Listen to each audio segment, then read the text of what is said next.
Hey guys, what's up? Welcome back here to today's edition of Intuitive Angling, and really appreciate you guys checking today's video out and spending some time with me. Today, guys, I want to follow up on a video I did a couple days ago on when I was talking about Hotfoots, and I was talking about how worthless a Hotfoot is and how it's the biggest waste of money that you can have, which they are. I want to get into that today because I had a lot of comments on that. There were some mixed comments. I had people that, can't stand a Hotfoot, and I have people that love Hotfoots and they're very passionate about Hotfoots. And what I want to do in this video is I want to address the fact that I got a comment. One of the comments that I got, one of the many comments I got from people that don't like Hotfoots is from a guide up on the Great Lakes. This particular person is a guide on Lake Superior and I think Lake Erie maybe. And he made a comment that I want you guys to hear because it's a dose of reality. And for all you pro Hotfooters out there, you need to listen to this comment from somebody that knows what they're talking about, that makes their living in huge water. So we're going to get into that in today's video. Also, guys, just a quick invitation out there. I just want to let you know that we do have our fall and our winter lake map breakdowns up at fishthemoment.com. These are breakdowns that I built specifically for Fish the Moment. Got lakes all over the country. Gives you 40 good GPS waypoints to begin your search at. I'll put the Fish the Moment Lake Map Breakdown link in the description if you want to check that. And also, guys, please consider subscribing here to Intuitive Angling. If you haven't hit that subscribe button, it's a good way to help the channel out, so I really appreciate that. Okay, guys, there's a couple topics that I talk about in bass fishing. One is like, the fact that I don't use braid to fluorocarbon. I think it's ridiculous.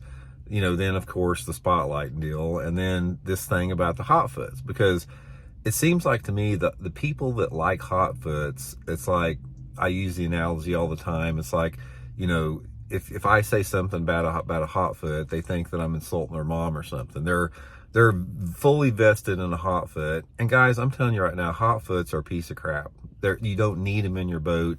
And most all the great boat drivers I've ever been around agree with me on this. The guys that are really, really highly skilled boat drivers do not use Hotfoots. A lot of the guys out there that love Hotfoots, they may have some experience in bass boating, but they don't have hardly any experience without a Hotfoot.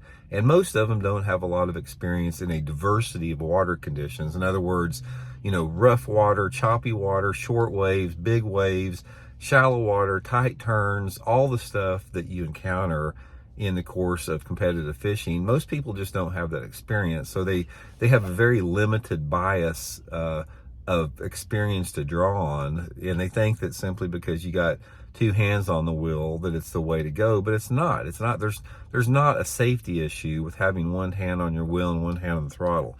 But anyway, guys, I'm going to read you this. This was a comment that was left on that video that I did the other day from a guide up at, obviously he grew up on Lake Superior, but anyway, here's his comment. He goes, I grew up on the big waters of Lake Superior and the other Great Lakes, and I have to constantly deal with big waves. A Hotfoot is an absolute danger in those situations. A throttle is the only way to go. You cannot maintain speed with a Hotfoot in big waves. Hitting waves causes your feet to push down on the pedal, causing the boat to either jump over or plow through the next wave. Hotfoots are dangerous. Now, guys, this is from somebody that has lived on the Great Lakes and is in those giant waters all the time out there. And he is telling you the exact truth here, regardless if you want to deny the reality of it. If you are emotionally involved with and emotionally connected to your Hotfoot, you need to step back a little bit and listen to this guy, because I can't tell you how many, I've done these videos in the past on this because I want to keep it at the forefront because it's important. But every time I do a video on the reason Hotfoots suck, I always get comments like this from these guys that fish the Great Lakes all the time. They're in giant waters and they never use a Hotfoot out there. And that is because they know what the hell they're doing. It's not, if you're one of those weekend dudes that has your Hotfoot that you love and you're on your 40,000 acre lake and you don't know what rough water is, you need to listen to the experts here, because here's another thing with it. It's like what I just talked about. Waves are only one aspect of it. We've talked about the whole thing about how hard it is if you do have a hot foot, you're sitting with your butt on the seat, and how hard that is on your cervical and your lumbar spine when you land on a wave. But a lot of different type of stuff out there. You're talking about maneuvering around a lot of different type of objects, as far as tight turns, hairpin turns, being able to avoid stuff. Big waves is another aspect of it. And you simply cannot control your boat with a hot foot as good as you can with a throttle. You've got this piece of equipment down there on your foot that is liable to break at any time. And then also, just like what he's talking about, is like when your boat hits an object, hits a wave out there, you can't stop your foot from either pushing down or letting off on it. You cannot control the boat near as well.